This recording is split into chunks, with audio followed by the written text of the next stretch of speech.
Hello, I'm Amber. And I'm Neha. We are parents of a gifted child who's on autism spectrum. Through our YouTube channel, we want to help parents with children on the autism spectrum learn more about it, avoid a lot of myths that are there related to autism, as well as provide tips and strategies that can slightly ease the parenting journey for you. All our content is well researched, but please remember every child is unique and there is no way that this video is going to replace any kind of a professional or a medical device or intervention. If you find this video helpful, please like it, subscribe to our channel, and further share it with someone who you think might benefit from it. Remember, you're not alone in this journey, and together we can create a brighter future for our children. So today, let's talk about household chores for children with autism. Now, as parents and caregivers, we understand that creating a routine that includes household chores is beneficial for children with autism. Now, I'm not telling you that if you have a 2 or a 3-year-old child, go and start giving him household work. No, we're going to talk about skills here, which you should start slowly inculcating, and these are going to be age appropriate. So you, as parents, are going to be the best judge on understanding which skill at what point we can start introducing to the child. But the idea is to ultimately make the child independent and in the long run, and increases confidence and a sense of responsibility. So once again, please ensure that the chores that you assign to your children that we're going to talk about here are going to be age appropriate and don't pose any risk to the child. It is also essential to plan these chores ahead of time so that your child knows what to expect. Also use visual aids or schedules to help them understand the sequence of tasks that will follow.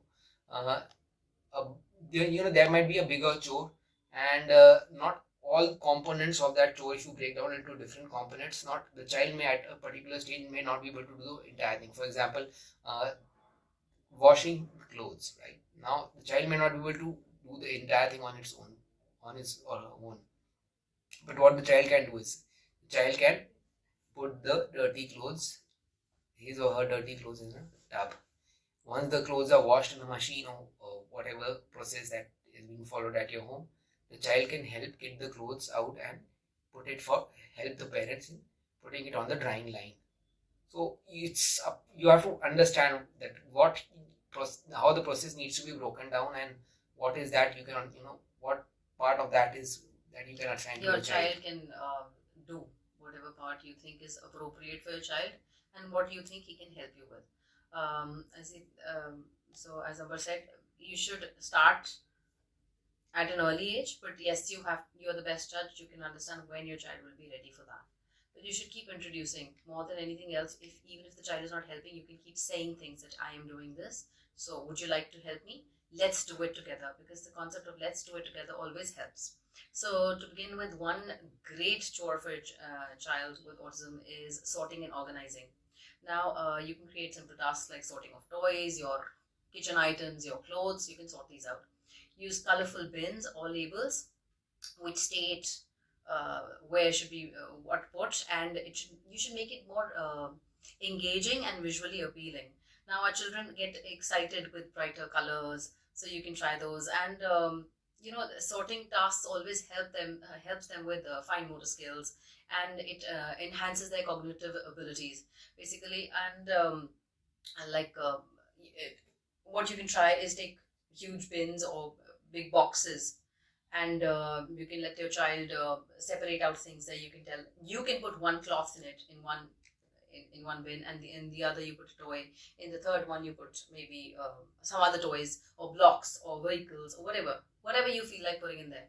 You can ask your child to follow the suit. Once they start doing that, they understand a lot of things.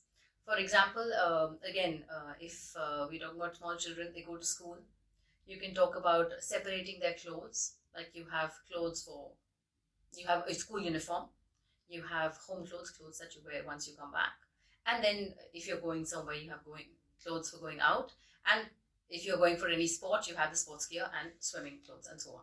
So you can try doing that. The next thing is you can try setting the table. Of course, this is not for very, very small kids. They might just keep dropping things, but they can observe. You can try this from you can ask them to put one thing on the table. It's not necessary to give them all the utensils that's needed on the table for them. So it is very, very valuable, because what happens is, when you try to make a child sit at a table for the meals, they are not very excited about it. So maybe you can ask them to start with the process. This teaches your child not only it teaches them how to do the sequencing, and it improves their spatial skills. That is understanding how things fit in together in a given space. So if you have a small mat, a table placement mat, you should in fact let your children choose those mats, whichever ones they want. Give them a choice. At least it'll start working on their choices as well. Ask them what utensils do they want to use, which plate do they want to use, and you can also keep telling them, if it's breakfast time, do you use a different plate? If it's dinner time, you use a different plate. Which item goes on the table, on the placemat? How much space is there to accommodate these things? You have a plate there, you have a fork and a spoon, or a knife according to the meals. You use small bowls, or even glasses. So setting up his own plate, spoon and bowls, this is a good habit, and it's a good thing. They understand things, and after finishing their meals, they can go and keep it in the sink after they use it. They understand if they're using a steel or a glass bowl. They understand the difference, and they are able to keep it nicely also inside the sink. Next is also putting up with school bags. You can use school bags, and they understand how much space there is inside the bag, and they can put the diary, bottle, tiffin, notebooks. They're able to arrange it inside their bag. And these may seem like the school bag may seem like a very easy skill, but for a child with autism, I think it becomes a little difficult how to arrange them in a proper manner so that it doesn't bulge out. Yes. And watering plants. Now, this is something which our child loves. He loves water, so watering plants is something which allows him not just to water plants, but also to enjoy a little bit of water play. So that this is one activity he does with his grandmother, and it makes him calm, and he loves the entire experience. So that is again something which you can do. And he learns to understand how much water needs to be given to each plant. So that's again a good life skill. Then making the bed.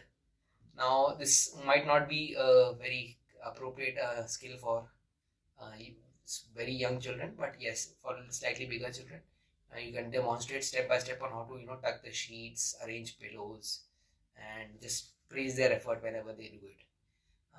See, the thing is, children, when they are given a sense of responsibility, I know a lot of you might be thinking that, okay, we're giving them a lot of responsibility as a child, but that starts giving them confidence that I'm contributing. I'm not just because we have been talking in our earlier videos. We have been talking about skills that we had a different video on essential life skills, but that talked, which I'll be putting a link in the description. But that talked about how the child will take care of himself. But here we are going to talk about how the child contributes and how he feels part of the family that way, part of a family or a setup. So we are teaching them being more responsible. Now that responsibility here in house will get carried forward in school or any other place that the child will go. Yes, in school they learn how to separate things out, and they are given the responsibility. You can give your pencils. You can distribute the pencils today or whatever. So laundry, I had mentioned at the start of the video, is again a good experience for teaching to your child. It can be very interactive and sensory chore for children with autism. In fact, you can introduce some kind of a play in that also. We can help the child sort clothes by type or sort clothes by color. And then, our child loves, he now after he takes his bath, or before taking his bath, he takes out his clothes, and he then he knows there is a tub for dirty clothes. So he knows that this goes there. This is what he has learned. He also knows that he has to put the dirty clothes in a washing machine. We don't ask him to operate the operating washing machine, though he loves pressing the buttons on it.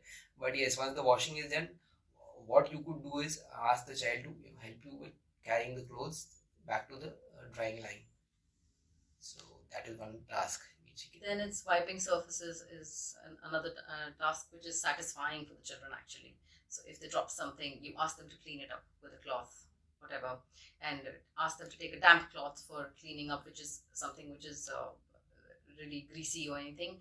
And try using non-toxic cleaning spray to wipe down tables, countertops, wherever they can help you, because they also feel a sense of pride, as you rightly said. So they feel a sense of pride in doing something. It makes it enjoyable for them, and when you praise them, it's even better. They understand they've done something good, and you have a big smile on your face and a big pat for them, and they really enjoy it. Next is cleaning up toys. That is, once they finish playing at the end of the day, or they're going out somewhere, once everything is done, they need to pick up their toys, take the responsibility that it needs to go into a specific place. So as we said earlier as well, you need to do the sorting. This can be done at this time as well. Encourage your child to put away his toys after playing, that you know where it goes. There are many songs available on YouTube, many cleanup songs available in the nursery times. You can always ask, you can always play them, and it makes it more enjoyable, the whole process. Okay, yeah, they understand that you're supposed to be cleaning up things. If you've made a mess in the room, where should the vehicles go? Where should the blocks go? We have a separate bin for that, Yeah. One bin for blocks, one bin for all his vehicles, one bin for another toys. Yes, and he also understands now that if something is really big, bigger than the bin, he doesn't have to put it inside that box. So that spatial awareness comes in there. So you can all try that. Then the next part is shutting doors, windows, switching off lights, using locks and keys.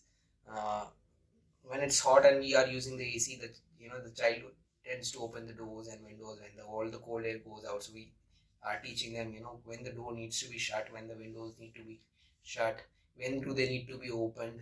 So all those is something that can be taught to the child. Switching off lights, whenever you're going out of the house, the light needs to be switched off. He has also learned how to lock the door and open the door with keys. So small skills, but yes, very, very these useful. are very small skills, but yeah, these are useful and would go a long way in encouraging independent survival skills. So that is one thing again we are working on. So remember that every child is unique and their capabilities will vary, but always provide a positive reinforcement and celebrate their little efforts, no matter how small. And household chores are an excellent opportunity for the children in autism to grow and thrive. As they learn these essential life skills, they'll gain confidence and feel a sense of accomplishment. If you have any other ideas or suggestions for household chores for children, do share with us and comment in the box below. Let us support each other and create a positive environment for our wonderful kids. Thank you so much.